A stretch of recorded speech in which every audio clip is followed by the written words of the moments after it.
Hello everyone, welcome to our channel all exam preparation. तो friends, जैसा कि आपको पता है कि अपने मॉक सीरीज़ एंड साथ ही साथ वोकेबलरी सीरीज़ भी कंटिन्यू कर रहे हैं। ठीक है, वोकेबलरी विद इमेजेस की। ठीक है, ये आपको पता होना चाहिए, वोकेबलरी विद इमेजेस कर रहे हैं अपने, ताकि अपन को ईजिली समझ में आ जाए सब वोकेब्स। ठीक है, सो ये आज का जो वीडियो होगा वो पार्ट 5 होगा। इससे पहले मैंने चार के चार पार्ट करा दिए वोकेबलरी विद इमेजेस। जिन्होंने प्लीज़ नहीं देखा है वो प्लीज़ जाके देखें, वो आपके लिए बहुत हेल्पफुल होने वाला है। क्योंकि मैंने आपको बताया कि आप वोकैब को रटे ना, मगअप ना करें, आप समझे उसको इमेज के थ्रू, तो आपको समझ में आ जाएगा, ईजिली समझ में आएगा आपको। ठीक है, सो पार्ट 5 होगा। और उससे पहले कुछ स्टूडेंट्स पूछ रहे थे कि सर यूडीसी की डेट क्या होगी, बाहर के यूडीसी लेवल 2 एग्जाम की डेट क्या हो सकती है। ठीक है, तो पहले मैं आपको बताता हूँ कि कुछ स्टूडेंट्स का कोई को लग रहा है कि मे बी थर्ड वेव के बाद होगा, शायद मे बी जनवरी में होगा। तो मैं आपको बता दूं, देखो मैं आपको नोटिस दिखाता हूँ कुछ। देखो ये आपका ये क्या है, ये एसएससी का नोटिस है। ठीक है, एसएससी का नोटिस आया था, तो आप खुद देख लीजिए यहाँ पर। जो ऐसा ही सीआईएसएफ का सब इंस्पेक्टर दिल्ली पुलिस का जो एग्ज़ाम होता है, सब इंस्पेक्टर दिल्ली पुलिस,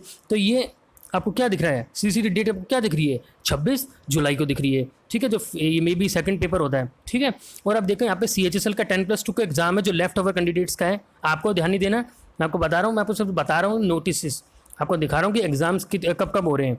तो ये हो रहा है अगस्त में हो रहा है। ठीक है, नेक्स्ट मंथ। और आप देख लीजिए ये सीजीएल का है, ये सीएचएसएल का सीजीएल का एग्जाम है, ये भी अगस्त में हो रहा है। ठीक है, अगले महीने। तो आप खुद देख लीजिए कि कुछ एग्जाम इस मंथ में हो रहे हैं। लाइक आप ये देख लीजिए, रेलवे के एग्जाम जो है उसमें क्या लिखा है, 23, 24, 26, 31 जुलाई को एग्जाम्स होंगे। ठीक है, जो लेफ्ट ओवर कैंडिडेट्स हैं। अब आप ये देख लीजिए, बैंक का एग्जाम है, राजस्थान कॉर्पोरेशन बैंक का एग्जाम है, इसमें क्या डेट लिखी है, 17, मतलब 17 जुलाई को हो रहा है, ये 17 जुलाई को हो रहा है, ये 26, 31 जुलाई, 23 जुलाई को हो रहा है, और ये अगस्त में हो रहा है। तो आप खुद इन सब कुछ चीज़ों को देखने के बाद आपको ऐसा लग रहा है कि आपका एग्ज़ाम लेट होगा, आपको लग रहा है, नहीं लग रहा ना। तो मैं आपको यही समझाने आया हूँ यहाँ पर, ये बता रहा हूँ, बस 2-3 मिनट का ही होगा कि आपका जो एग्जाम है वो जल्दी होने वाला है। या तो इस महीने में डेट आ जाएगी, डेट आ जाएगी, ऐसा नहीं है कि आपका एग्जाम होगा इस महीने, डेट आ जाएगी, मे बी इस महीने डेट आ जाएगी, या अगले मंथ, नेक्स्ट मंथ आपकी डेट आ जाएगी, आपका एग्जाम कब होगा। आप प्लीज़ इसमें ना रहें कि सर एग्ज़ाम बाद में होगा, जनवरी में होगा या दिसंबर में होगा, आप जब भी होगा। बट मैं आपको मैं अब ये नहीं कह रहा, मैं अपनी तरफ से कोई ऑफिशियल नहीं कह रहा कि एग्ज़ाम यही होगा। बट आपको अंदाजा लगा लीजिए कि एसएससी जो एग्ज़ाम कंडक्ट कराती है, रेलवे एंड ये बैंक का एग्ज़ाम है, ये सब आपके नेक्स्ट मंथ हो रहे हैं, जितने भी एग्जाम है। तो आप खुद सोच लीजिए कि आपका बार भी नेक्स्ट मंथ होने के चांसेस है कि नहीं है, नेक्स्ट मंथ या उसके अगले मंथ। नेक्स्ट मंथ तो मेरे को लग रहा होगा, या अगले मंथ तो स्टार्टिंग में हो जाना चाहिए। ठीक है, तो मैं ये बता रहा हूँ, तो प्लीज़ आप ये ना सोचें कि आपका एग्जाम लेट होगा। आप प्रिपरेशन अपनी पूरी रखें। ठीक है, अभी से ही प्रिपरेशन आप रखें। ठीक है, जिन्होंने अभी कुछ नहीं किया है वो प्लीज़ अभी भी स्टार्ट करते हैं, अभी भी बहुत टाइम है, आप कर सकते हैं। ठीक है, तो मैं आपको कह रहा हूँ प्लीज़ आप प्रिपरेशन छोड़े ना, आप लगातार कंटिन्यू रखें, और ये मत सोचें कि आपका एग्ज़ाम बाद में होगा। ठीक है, जो भी अगर कंडीशन सही रही, ठीक है, अगर थर्ड वेव पहले ही नहीं है, कंडीशन रही सही रही, फिर तो कोई दिक्कत ही नहीं है। ठीक है, तो प्लीज़ मैं आपको अभी बार बार बोल रहा हूँ कि आप इन चीज़ों को देख के, जितनी भी मेरे को नोटिस दिखाए हैं, इन सबको देख के तो आप प्लीज़ अब स्टार्ट कर दें। जिन्होंने अभी तक नहीं स्टार्ट किया है और जिन्होंने कर चुके हैं वो आप कंटिन्यू रखें। ठीक है, आप ये मत सोचें जनवरी में एग्ज़ाम होगा आपका। ओके, तो ये देखो अगस्त में हो रहा है, ये जुलाई में हो रहा है। ठीक है, और ये भी जुलाई में हो रहा है, 17 जुलाई। तो प्लीज़, ठीक है, मैं आपको ये बताना आ रहा था। सो अपने पार्ट 5 स्टार्ट करते हैं आज का, वोकैबुलरी विद इमेजेस। बस मैंने आपको ये थोड़ी सी इन्फॉर्मेशन देनी थी, 2-3 मिनट की, मैं आपका ज़्यादा टाइम वेस्ट नहीं करना था। मुझे ये चीज़ें पसंद नहीं है फ्रेंड्स, कि जब तक कोई ऑफिशियल नोटिस नहीं आता तब तक मैं नहीं डालता। बट आप इतना पूछ रहे थे कि सर कब होगा एग्जाम डेट, तो मैं आपको बस एक हिंट दे देता हूँ कि जितनी भी एग्जाम्स हैं वो अभी हो रहे हैं और नेक्स्ट मंथ तक हो रहे हैं। तो आप अंदाज़ा लगा लीजिए आपका ये बार यूडीसी लेवल 2 एग्जाम लेट नहीं होगा, जल्दी ही होगा। ठीक है, सो स्टार्ट करते हैं आज का सेशन। देखो ये पार्ट 5 है। Okay, this is part 5। Start करते हैं। पहला वर्ड अपने पास क्या है, देखो डिसग्रंटल। क्या है फ्रेंड्स, डिसग्रंटल। देखो इमेज में आपको क्या लग रहा है कि ये जो पर्सन है वो क्या क्रोधित दिख रहा है ना, एंग्री दिख रहा है, संकी दिख रहा है, बैड टेम्पर दिख रहा है ना, गुस्सा सा। तो क्या क्या सिनोनिम्स हो गए, सल्की हो गया, एंग्री हो गया, पिचुलेंट हो गया, डिसकंटेंटेड हो गया, क्यूरलियस हो गया, वैशपिस हो गया, टैची हो गया, क्रोटिची हो गया। अब देखो फ्रेंड्स, आप ये मत सोच लेना कि ये वोकैब्स इंपॉर्टेंट नहीं है, सारी वोकैब्स इंपॉर्टेंट है और सारी प्रीवियस में आई हुई है, आप देख लीजिएगा। तो ये एक एक जो वोकैब है प्लीज़ आप याद रखें। इमेज में आपको इसलिए डलवाता हूँ ताकि आपको ईजिली याद हो जाए, आप कनेक्ट कर सकें वोकैब को। कि डिसग्रंटल जब भी आ गया तो आपको ये याद रखना कि गुस्से से रिलेटेड है। तो क्या क्या सिनोनिम्स हो गए वापस बता देता हूँ। सल्की हो गया, एंग्री, आप ये भी हो सकता, इर्क भी हो सकता है, इर्क, एनॉय, इर्क होता है ना, इर्क, इर्क, ये भी होता है। ठीक है, तो सल्की, एंग्री, पिचुलेंट, डिसकंटेंटेड, क्वर्लियस, वैशपिस, टैचटी और क्रॉचटी, ये दोनों याद रखें, इसकी स्पेलिंग याद रखें, पूछ सकते हैं। टैचटी एंड क्रॉचटी ये है। और आप कह सकते हैं एनॉय कर सकते हैं, डिसअपॉइंट कह सकते हैं, ठीक है, एंगर कह सकते हैं, ये तो नॉर्मल वर्ड है, ठीक है। तो याद रख ले डिसग्रंटल जब भी है तो क्रोधित, इन हिंदी वी कैन से क्रोधित करना, सनकी, ओके। चलिए नेक्स्ट वर्ड डिसग्रंटल याद रखना। Next word we have sapient, most important word friends, sapient. देखो जो पर्सन है क्या दिख रहे हैं, बुद्धिमान दिख रहे हैं, बुद्धिमान दिख रहे हैं ना। तो क्या क्या सिनोनिम्स हो गए, सगाशियस हो गया फर्स्ट वर्ड, पिस्पेकेशियस हो गया, इरूडाइट हो गया, एक्यूमन हो गया, गम्शन हो गया। क्या क्या हो गया सिनोनिम सेपियंट के, सगाशियस हो गया। और आप कैसे कैसे स्कॉलर भी कह सकते हैं, ठीक है ना, स्कॉलर भी कह सकते हैं। फिर मतलब नॉलेजेबल पर्सन है जो होता है, नॉलेजेबल सेपियंट, सेपियंट हो, एजुकेटेड हो, नॉलेजेबल हो, वाइज हो, ऐसे वेल एजुकेटेड हो, कल्चर्ड हो, ऐसे होता है, ठीक है। सो क्या क्या सिनोनिम से बता रहा था मैं आपको, सगैशियस, पिस्पिकेशियस, इरूडाइट, एक्यूमेन, गम्शन, ठीक है। स्कॉलरली तो आपको पता ही है, तो ये सिनोनिम से याद रखना। बाकी तो नॉर्मल वर्ड है, एजुकेटेड हो गया है ना, और वाइज हो गया, और नॉलेजेबल पर्सन हो गया, ये तो आपको पता ही है, ठीक है। और आप कह सकते हैं एन इरूडाइट कमेंट्री, मतलब ऐसे कह सकते हैं आप, इरूडाइट, ठीक है। यू कैन से लर्न ऑन स्कॉलरली, ग्रेट जो नॉलेज होता है, ग्रेट नॉलेज होता है पर्सन के पास, उसको कहते हैं सेपियंट, ओके। नेक्स्ट देखें, हो गया होगा सीपेंट। और स्पेलिंग्स आप याद रखें, देखो ये देखो प्रिस्पिकेशियस, ये पूछ सकते हैं, PRSPICACIOUS, प्रिस्पिकेशियस। और हिंदी में इसलिए लिखता हूँ ताकि आपको याद रहे, ठीक है। जैसे क्रोधित करना, संकी हिंदी में लिखा है ना, तो आपको थोड़ा कनेक्ट कर सको, और इमेज से तो आप वैसे कनेक्ट कर पाओगे, ठीक है। नेक्स्ट देखते हैं, हाँ कोनंड्रम, मोस्ट इंपोर्टेंट से। देखो कुछ आपको पता ही सिनोनिम्स कैसे होते हैं कि इनके दो दो मीनिंग्स होते हैं। तो देखो अब देखो कोनंड्रम मतलब क्या, एक तो पहली हो गई और एक दुविधा हो गया। दुविधा मतलब क्या कि यू कैन से इधर जाऊँ, ठीक है। तो क्या क्या सिनोनिम्स हो गए कोनंड्रम के, कोनंड्रम हो गया तो पजल हो गया, एक पजल हो गया, और एक रिडल हो गया। ये इंपॉर्टेंट है, रिडल, ठीक है। जो पजल सॉल्व करते हैं ना तो उसको रिडल भी बोल सकते हैं, ठीक है। और सेकंड केस में क्या हो गया, इनिग्मा हो गया, और क्वेंड्री हो गया, क्वेंड्री, ठीक है। और मैं सिनोनिम्स बताऊँ आपकी तो कम है, परप्लेक्स। देखो मैं आपको बताता हूँ, जैसे ये वाला जो वर्ड्स है ना, ये दुविधा आ गई ना, तो आप बोल सकते हैं परप्लेक्स, PER, परप्लेक्स, ठीक है। और बिविल्डर्ड बोल सकते हैं, मतलब कंफ्यूज हो गया आप, बिविल्डर, बिविल्डर, ठीक है। यहाँ पे दिख नहीं रहा, परप्लेक्स तो हो गया आपका, एक बिविल्डर, BEW, बिविल्डर, या बिविल्डरमेंट बोल बोलते, बिविल्डर, ओके। और आप क्या कर सकते हैं, तो ये आप इतने याद रखें, ठीक है। रिडल हो गया, बिविल्डर हो गया, क्वेंड्री हो गया, पजल हो गया, तो ये सिनोनिम्स याद रखना इंपॉर्टेंट है सारे, ठीक है। और आप जब भी इन दोनों में कोई मतलब एग्जाम में आए तो आप याद रखना कि दो दो मीनिंग होते हैं, ठीक है। नेक्स्ट लें, नेक्स्ट वर्ड भी है, ये आप याद रख लेना, ठीक है। दो दो मीनिंग्स होते हैं इसके, दुविधा, पहली, ओके। नेक्स्ट देखते हैं, और ये याद रखना क्वेंड्री, इंपॉर्टेंट वर्ड है ना, क्वेंट्री। और देखो अब नॉर्मल वर्ड आप कह सकते हैं, देखो अगर आपको ज़्यादा से सुना होगा, सॉरी फ्रेंड्स, ज़्यादातर आपने सुना होगा डेलिमा, सुना ना डेलिमा, स्पेलिंग बताता हूँ, DILEMA,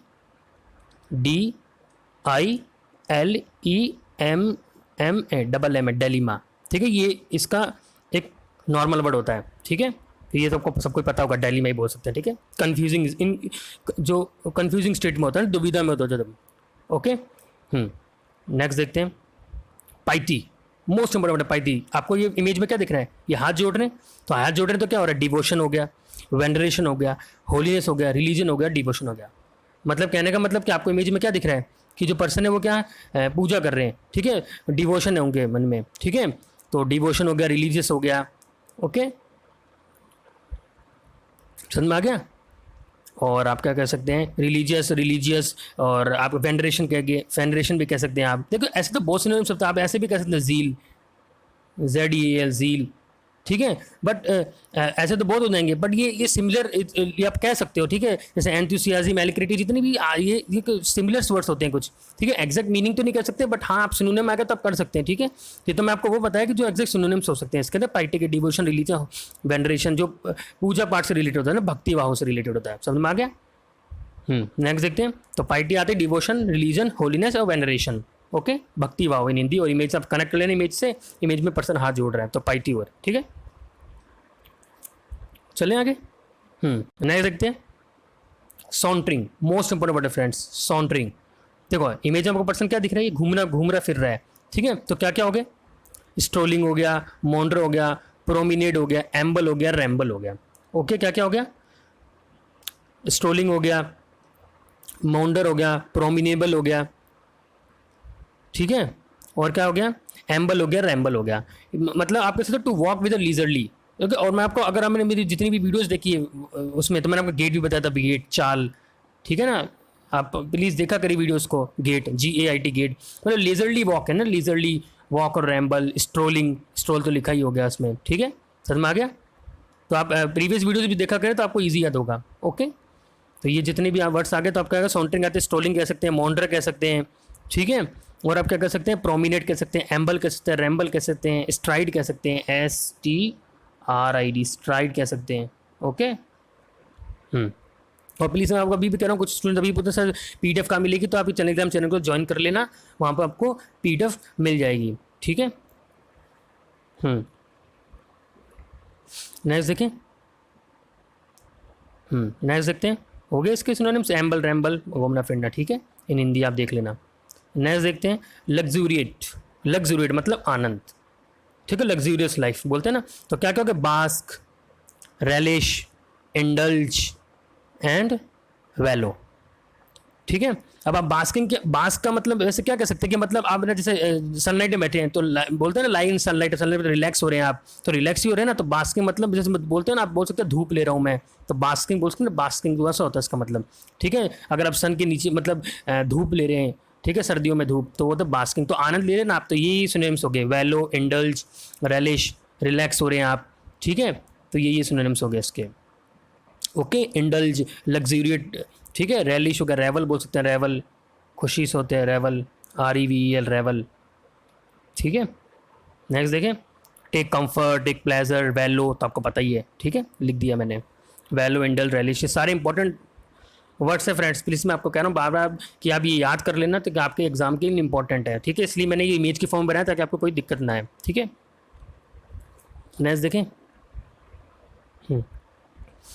next word we have impecunious, most important word है फ्रेंड्स, इम्पिक्यूनियस। इम्पिक्यूनियस का मतलब क्या है हिंदी क्या लिखा है? बेचारा, बेचारा है, मतलब इट मीन्स इंग्लिश देखो क्या लिखा है? हैविंग लिटिल और नो मनी, कम मनी, बिल्कुल ही, मैं तो मनी है ही बिल्कुल बहुत कम है ही नहीं मनी, ठीक है। तो क्या कहेंगे जो गरीब होता है? बैगर बोल सकते हैं, पुअर बोल सकते हैं, पेन्यूरियस बोल सकते हैं, डेस्टिट्यूट बोल सकते हैं, ये बहुत इंपॉर्टेंट, डेस्टिट्यूट प्रीवियस में आया हुआ आपका, इंडिजेंट, इंडिगनेंट बोल सकते हैं, इंडिगेंट, इंडिजेंट, ठीक है, एंड इंसॉल्वेंट बोल सकते हैं, ठीक है, इंसॉल्वेंट। तो क्या क्या सिनोनिम्स हो गए इसके? पुअर हो गया, ठीक है, और पेन्यूरियस हो गया, डेस्टिट्यूट हो गया, ठीक है, बैगर तो आपको पता ही है, होमलेस हो गया जो, ठीक है, और आप क्या कह सकते हैं? पेनीलेस हो गया, पेनीलेस लिख देता हूँ आपको, PENN, NNILESS, पेनीलेस हो गया, पेन्यूरस तो लिखा ही है, ठीक है, समझ में आ रहा है।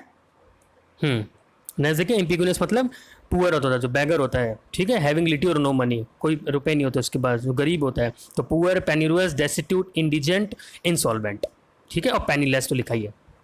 तो पैनी बोलते हैं, पैनी जो पैसा होता है, ठीक है, पेनीलेस, तो पैनी, पैनी मेक्स मनी बोलते हैं ना, ठीक है, वो सिक्के जो होते हैं, अब सिक्के तो नहीं है तो पेनीलेस है, रुपये ही नहीं उसके पास, ठीक है, कॉइन्स ही नहीं है तो पेनीलेस बोल दिया, ठीक है, ऐसे रिलेट कर लेना आप। Poor, penurious, destitute, indigent, solvent, insolvent, ठीक है, याद रहे इंसॉल्वेंट है वो। ठीक है। नेक्स्ट वर्ड देखते हैं, स्पेलिंग अब याद करते जाना, ठीक है, हर एक की, क्योंकि स्पेलिंग मिस्टेक में स्पेलिंग पूछेंगे, तो मैं जब भी आपको कहता हूँ कि जब भी आप वोकैब्स पढ़ते हैं तो आप स्पेलिंग भी याद, साथ ही साथ याद करते रहें ताकि आपको दिक्कत ना आए, ठीक है।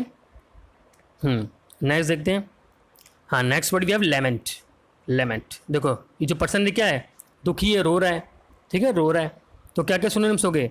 वेल हो गया, बिमोन हो गया, ठीक है, और एलिजी हो गया, डर्ज हो गया, ठीक है। बेसिकली देखो, डर्ज इसका मतलब क्या होता है? सैड सॉन्ग, सैड सॉन्ग, ठीक है ना। क्राई, एलिजी, रो रहा है, ठीक है, लेमेंट हो रहा है, ऐसे समझ में आ गया।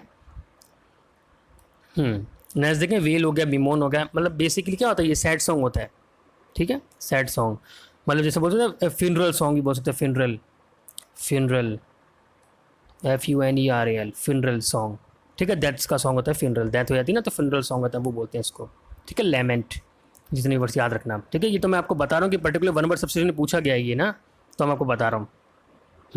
नेक्स्ट देखें, वेल, बिमोन, एलिजी, डर्ज, डर्ज के मीनिंग्स होते हैं बहुत सारे, इसलिए मैं आपको बता दिया। रह सके। हाँ, नेक्स्ट वर्ड वी हैव इनपरसेप्टिबल।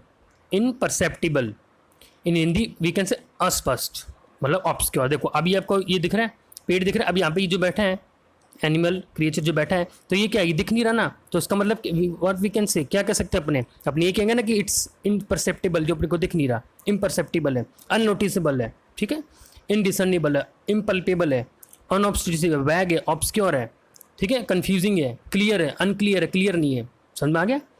तो इमेज से आप कनेक्ट कर लेना। तो क्या क्या सिनोनिम्स हो गए? अननोटिसेबल, इनडिसर्नेबल, ठीक है, ऑब्सक्योर, वैग, और वैग हो गया, अनऑब्स्ट्रूसिव, इम्परसेप्टिबल। स्पेलिंग याद रखना, ओके? समझ में आ रहा है ना आपको? ठीक है, फिर भी नहीं समझ में तो आप कमेंट कर देना, तो मैं आपको नेक्स्ट वीडियो में बता दूंगा, ठीक है, हमारे कोई दिक्कत हो। और आप कह सकते हैं, और भी हम इनटेंजिबल भी कह सकते हैं, लिख देता हूँ, आई इनटेंजिबल, ठीक है, BLE, इनटेंजिबल। समझ में आ गया? Intangible, okay. नेबुलस भी कह सकते हैं, नेबुलस, NEBULOUS, नेबुलस, ठीक है। कुल मिला के ये कि अनअपरेंट बोल सकते हैं, अनऑब्जर्वेबल बोल सकते हैं, दिख नहीं रहा आपको ना, अनपरसीवेबल तो अनअपरेंट, ठीक है, मतलब अपरेंट मतलब दिख रहा है, और वैग हो गया, ऑब्सक्योर हो गया, ये जितने सिनोनिम्स है। अस्पष्ट है मतलब जो क्लियर नहीं है, जो दिख नहीं रहा आपको, ठीक है, इनपरसेप्टिबल, ओके।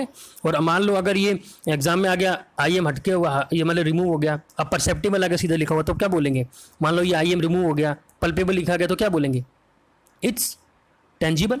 या IN हट गया तो क्या बोलेंगे? टेंजिबल। तो जितनी भी स्टार्टिंग वर्ड ना IM तो ये सब रिमूव कर देना, तो ये का वो बोल देगा एंटोनिम। समझ में आ गया ना? एंटोनिम बन जाएगा। तो परसेप्टिबल हो गया, क्लियर हो गया, परसेप्टिबल, ठीक है, टेंजिबल हो गया, पल्पेबल हो गया। समझ में आ गया? अगर पल्पेबल होगा तो it's clear, perceptible it's mean it's clear. समझ में आ गया? इंटेंजिबल तो टेंजिबल मीन्स इट्स क्लियर, इसका एंटोनिम हो जाएगा, जस्ट अपोजिट, ओके। समझ में आ रहा है? नेक्स्ट देखते हैं, जेंटिल। जेंटिल क्या हो? सम्मान, मोस्ट इंपॉर्टेंट रेफरेंस। क्या मतलब है? पर्सन, इमेज में क्या दिख रहा है आपको? जो पर्सन है वो सम्मान दे रहे हैं, ठीक है, कल्चर्ड है, वेल कल्चर्ड है, ठीक है, सिविल है, कन्फाइंड है, ओके। तो फॉर्मल बोल सकते हैं, तो सिविलाइज, रिस्पेक्टेबल, कल्टिवेटेड, एलिगेंट और ग्रेशियस, ओके। समझ में आ रहा है? और आप कह सकते हैं आप कह सकते हैं और क्या, शिवलियस भी कह सकते हैं, ठीक है। इज एग्जैक्टली मीनिंग है, बट आप बोल सकते हैं, रिलेट कर सकते हैं आप ना, क्योंकि सिनोनिम्स में यही है कि आप कैसे नोबल माइंडेड भी कह सकते हैं। नोबल माइंडेड तो आपको बताइए, ठीक है। आप मेन वर्ड बताता हूँ आपको, जो इंपॉर्टेंट वर्ड है, इसमें मैंने लिखा नहीं है, देखो, मैग्नैन, स्पेलिंग याद रखना, MAG, मैग्नैनिमस, मैग्नैनिमस, MOUS, मैग्नैनिमस, most important word है फ्रेंड्स। क्या मतलब? जनरस हो गया, ये सम्मान दे रहा है, जनरस, गिविंग एंड काइंड होता है जो, एल्ट्रिस्टिक होता है जो, बेनोवेलेंट होता है जो, फॉर गिविंग ऐसे आपसे होता है, ठीक है, जनरस होता है, तो ये सम्मान दे रहे हैं। ये एटिकेट्स बोलते हैं ना, हेलो एटिकेट्स, वो होता है सिविलाइज, रिस्पेक्टेबल, कल्टिवेटेड, एलिगेंट और ग्रेशियस, ओके।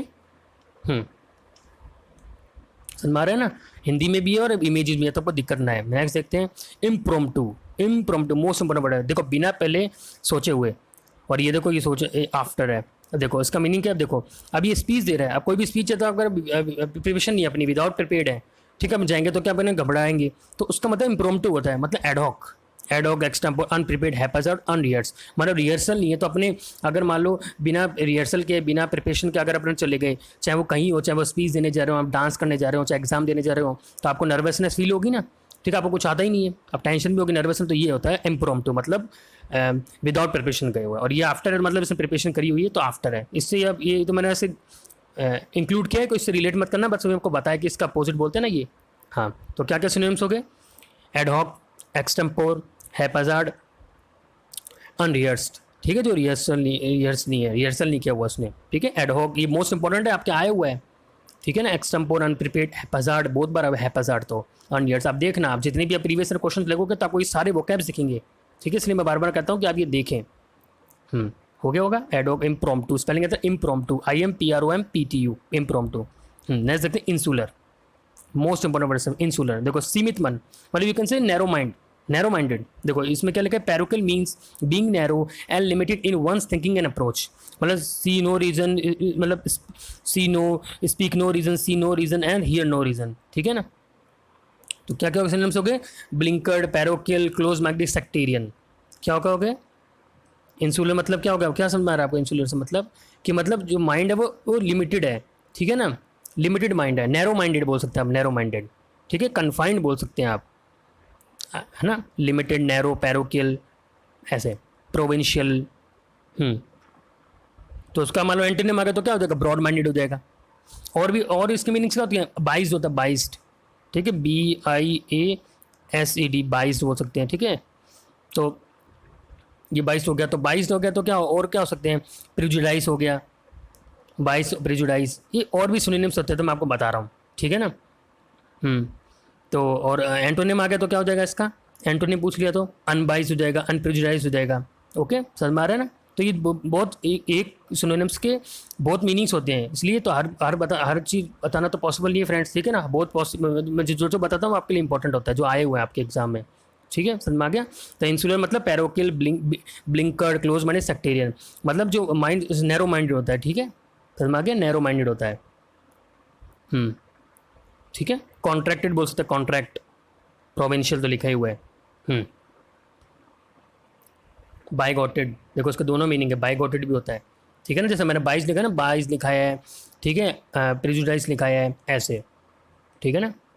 डॉगमेटिक हो सकता है, ऑब्स्टिनेट हो सकता है, बहुत सारे, जिद्दी भी इसके मीनिंग्स होते हैं, ऑब्स्टिनेट, डॉगमेटिक, इंटॉलरेंट, ऐसे। ठीक